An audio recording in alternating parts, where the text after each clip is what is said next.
Again, maraming salamat po at napag-uusapan na itong anti-political dynasty law.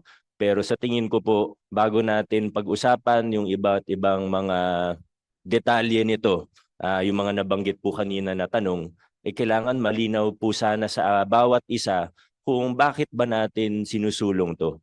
Ba't ba natin hinahangad na magkaroon ng isang anti-political dynasty law? Para sa akin po, hindi po ito tungkol sa kahit sinong individual o spesipikong pamilya. Hindi po ito laban sa isang pamilya, hindi po ito laban sa isang individual o sa isang politiko.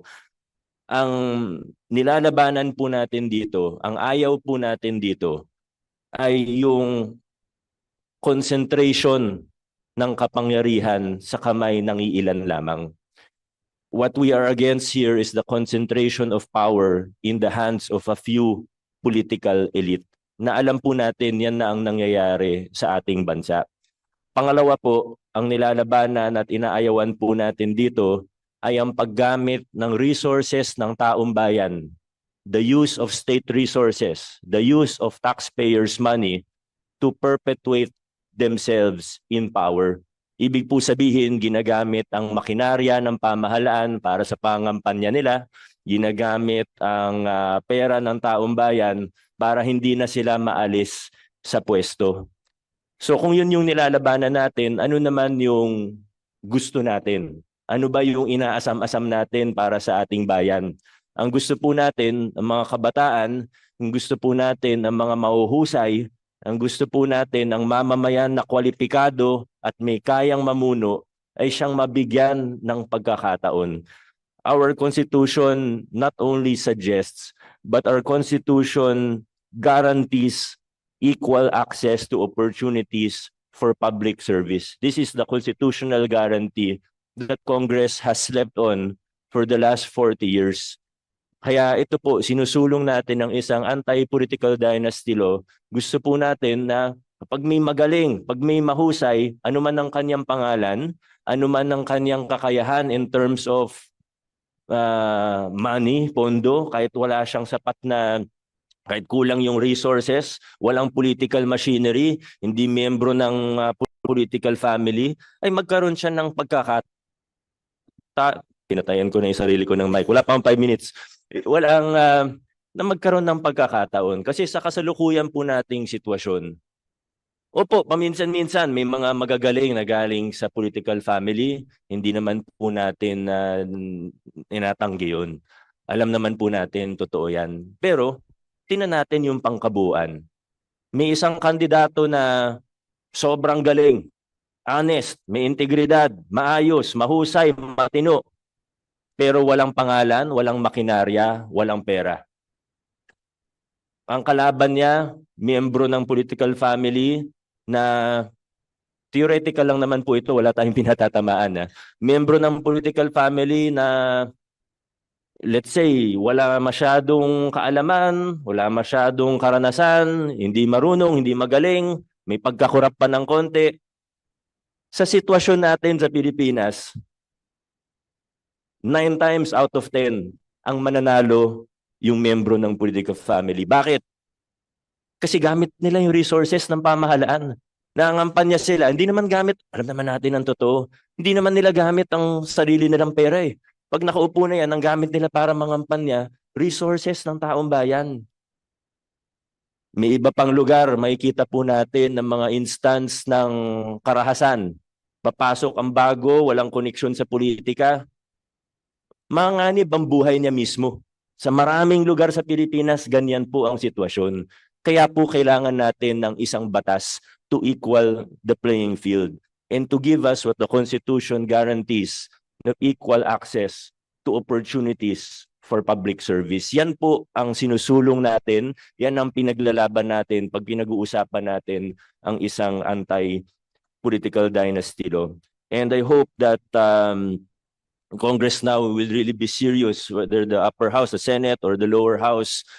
Sana po ay magtuloy-tuloy na. Pero alam din naman po natin ang totoo. Kailangan po ang mga mamamayan natin, ang mga mag-aaral, mga CSOs, kailangan magsanib puwersa tayo, magsanib puwersa kayo para maisulong po natin ang isang batas patungkol dito ang anti-political dynasty law. Yun lamang po, Madam Chair, maraming salamat po.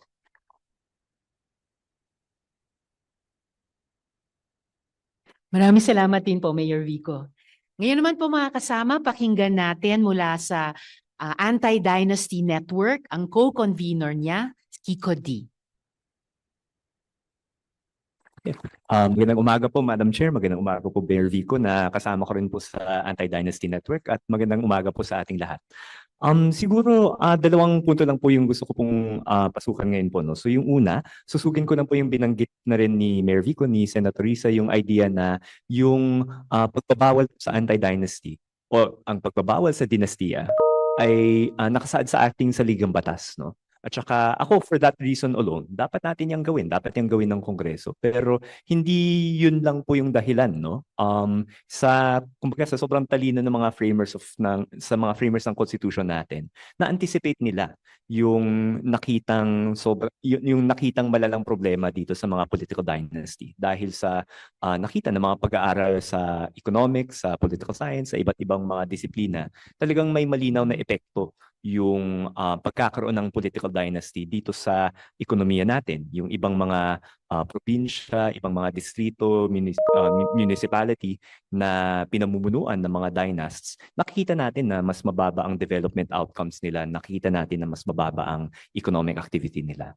Yung isang paborito kong pag-aaral actually dahil kasama ko po sa UP Department of Political Science yung may akda, yung napansin din po niya ay na kapag and very, very precise po yung finding, no? So, ang napansin niya, kapag lumagpas ng 12 years ang isang pamilya sa Kamara, no? So, yung district representatives yung pinag-aralan niya, habang tumataas, pag nagsimula pa lang, habang tumataas, nagiging mas masipag yung legislators dahil mas alam na nila yung kalakaran sa Kamara, mas kaya nilang isulong yung mga batas na gusto nilang ipaglaban.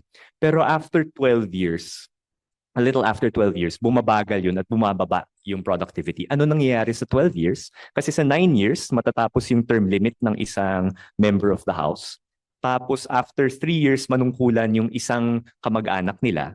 Kumbaga, nabuo na nila yung dynasty. No? Na-establish na nila na meron silang kapit dito sa distrito. At dahil dyan, nakakampante na sila. Hindi na sila kailangan magsipag. No?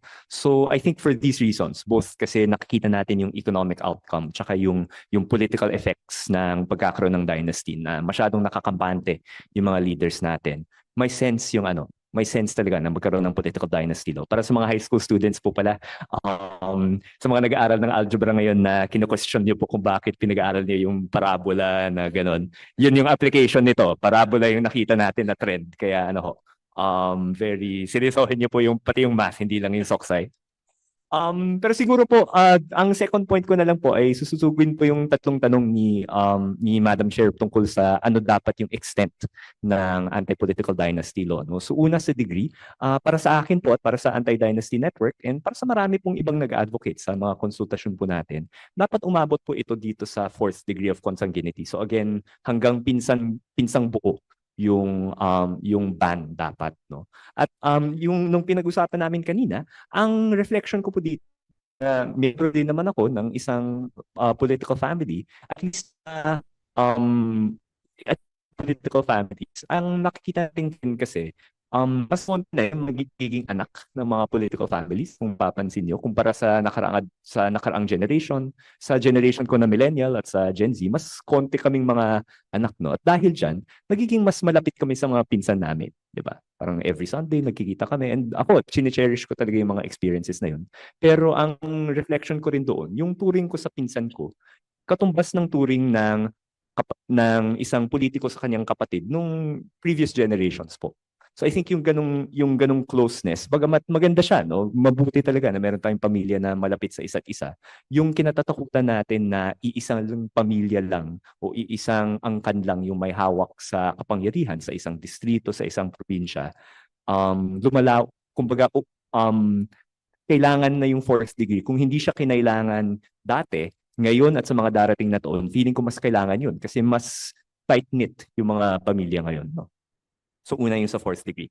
Pangalawa po yung sa successive or yung sa successive or simultaneous. Yung successive, medyo napag-usapan ko na nga po na kung tuloy-tuloy po yung kapit ng isang pamilya dito sa isang distrito o sa isang office, sa pagka-mayor, sa pagka-gobernador, parang nagiging kampante po yung mga politiko natin. Mas hindi sila mag-e-effort para sa taong bayan dahil sigurado na sila na hindi sila matatalo sa isang eleksyon. No? So, tingin ko mahalagang aspeto yung ipagbawal yung sunod-sunod.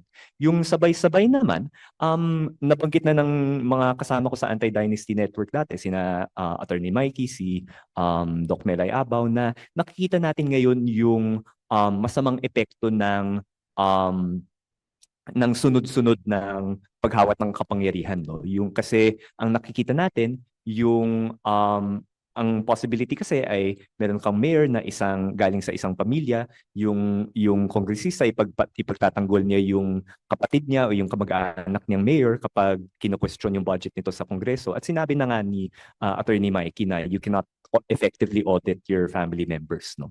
So I think I think madaling i-imagine po ng mga tao na yung malalang korupsyon na nararanasan natin ngayon sa flood control, malinaw yung connection nito dito sa issue ng Nepo baby, sa pagkakaroon ng mga kamag-anak na sila yung dapat nag-check sa isa't isa pero pinapabayaan yung isa't isa dahil magkakamag-anak nga sila. No? So I hope na umabot din dito hindi lang sa sunod-sunod kundi sa sabay-sabay din.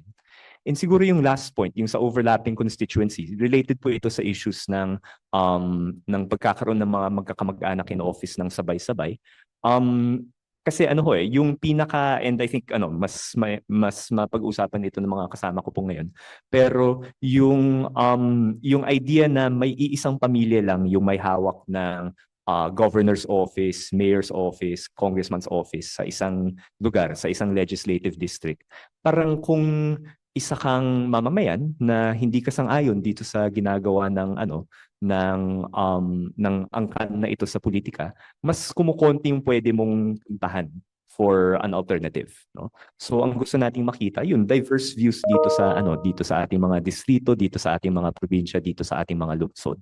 And therefore I think mahalagang ituring na at least yung sa kongresista, para sa amin, maganda kung hindi ipagbabawal yung sabay na senador at district representative o senador at party list representative na magkakamag-anak. At the level of the party list, mahalaga sa amin yun na dahil talagang para sa mas hindi nadidinig na boses sa ating lipunan yung party list, talagang hindi maganda na nadodominate na ito ng political dynasty. Pero sa usapin ng district representatives, bagamat okay naman kung ipagbabawal natin yung senador at district representative na magkasabay, tingin namin ang priority talaga ay dapat ipagbawal na sabay yung kongresista at yung gobernador or kongresista at mayor na sabay-sabay dahil yung kongresista din yung yung parang magkikilati sa budget ng mayor, parang hindi tama yun, no?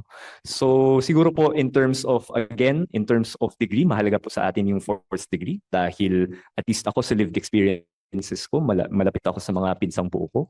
Mahalaga yung ipagbawal yung successive o yung sunod-sunod dahil nga nagiging mas kampante yung leaders natin kapag feeling nila wala silang malakas na kalaban sa halalan.